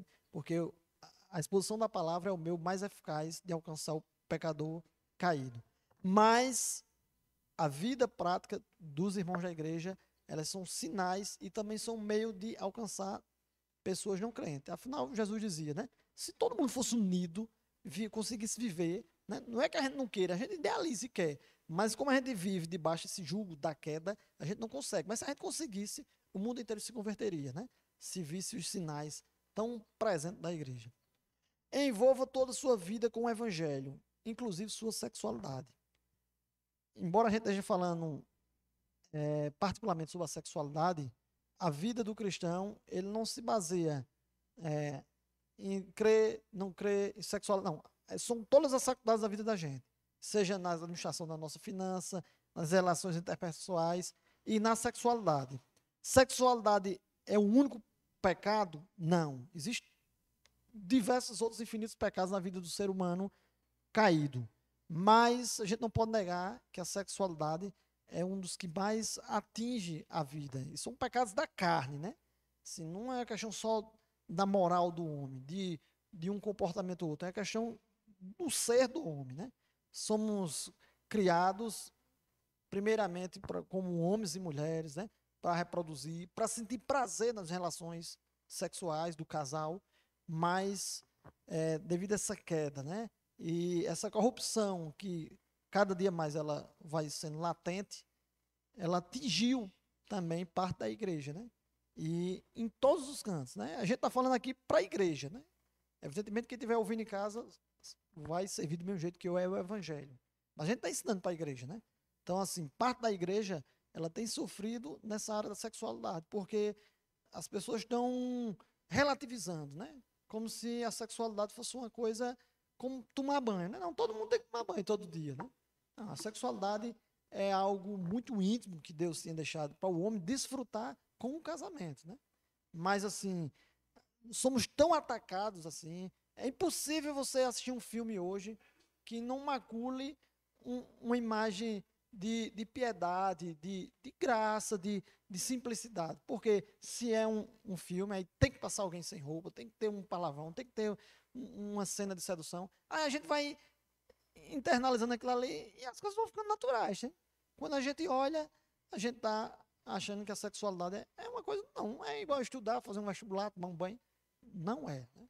Sexualidade foi uma coisa que o Senhor fez para o ser humano, sentir prazer, inclusive, um com o outro, marido e mulher, mas que fosse feito com o casamento, né? Com aquela união que Deus dá, né? Existe uma união chamada união mística, que é a união da igreja de Cristo, né? Embora a gente esteja aqui, tem os irmãos nossos no Japão agora falando, a gente nem entende, mas ele está falando a mesma coisa que eu estou falando aqui. É o mesmo evangelho, é o mesmo Deus, somos irmãos, essa é a união mística. A união hipostática de Deus, né? O Deus se fazendo homem, né? Existe a união do homem e da mulher, né? E é tão forte nas Escrituras, ao ponto de as Escrituras comparar o casamento com Cristo e a igreja, né? Eu acho que a maior comparação que existe nas Escrituras é essa do casamento. Não tem nenhum canto se compara Jesus com outra coisa, mas nesse momento compara Cristo e a igreja com o casamento. Ou seja, era algo para a gente temer quando lesse, né? Tremer as pernas. Mas, lamentavelmente, por conta das duas lições que o pastor vem ensinando aqui a gente, né? A gente vê aquelas consequências da queda, a gente vê que foi banalizado. E, hoje em dia, infelizmente, é comum. A igreja é igual ao mundo? Claro que não, né? Aí seria idiotice minha vir dizer, né? Se você for olhar, o mundo está terrivelmente pior, né? Mas, lamentavelmente, a igreja ela tem sofrido também. É igual como era antigamente? Não era, né? Embora tivesse algumas falhas do exagero desse legalismo, mas a gente não pode negar que essas liberdades, essas ideologias, ela tem, certo ponto, atingido parte da igreja, né? Vai prevalecer? Jamais, né? Que nem as portas do inferno não prevalecem contra a igreja do Senhor, mas que tem, de certa forma, maculado um pouco, né? Então, agradeço a oportunidade. Espero que que a gente tenha aprendido alguma coisa. E quiser fazer pergunta, o pastor está vindo para aqui para isso. Vamos ficar em pé, irmãos, para nós orarmos. Agradecer pelo estudo que nós tivemos aqui pelo nosso presbítero. Nós vamos orar ao Senhor por nossas vidas. É muito importante nós aprendermos como que nós transitamos na contramão do mundo. E nossa oração é para que nossos filhos, nossos jovens aprendam exatamente isso aqui e andem nesse sentido. Estou muito feliz por ver boa parte dos irmãos aqui hoje pela manhã. Não são todos que vinham, mas é um bom número. E lamento apenas que nós não tenhamos outros, sobretudo jovens, para ouvir, né? Tudo que nós estamos aqui falando. Nós vamos orar. Senhor, nós queremos agradecer por esse estudo, pela maneira como dinamicamente tua palavra foi abordada. Queremos pedir nesse momento que tu nos leves em paz para o nosso lar. Permita que tenhamos uma tarde de descanso, reparador. Permita, Senhor, que estejamos à noite aqui para cultuar com nossa família e oferecer nossa gratidão por tudo que Jesus Cristo fez por nós. Que o Evangelho seja pregado, os pecadores se convertam, se arrependam e se entreguem ao Senhor. E haja edificação e fortalecimento dos crentes. Abençoa o programa de rádio, que os irmãos do Departamento de Evangelismo vão fazer agora, que eles sejam instrumentos em tuas mãos também, e o teu nome seja glorificado em todas as coisas.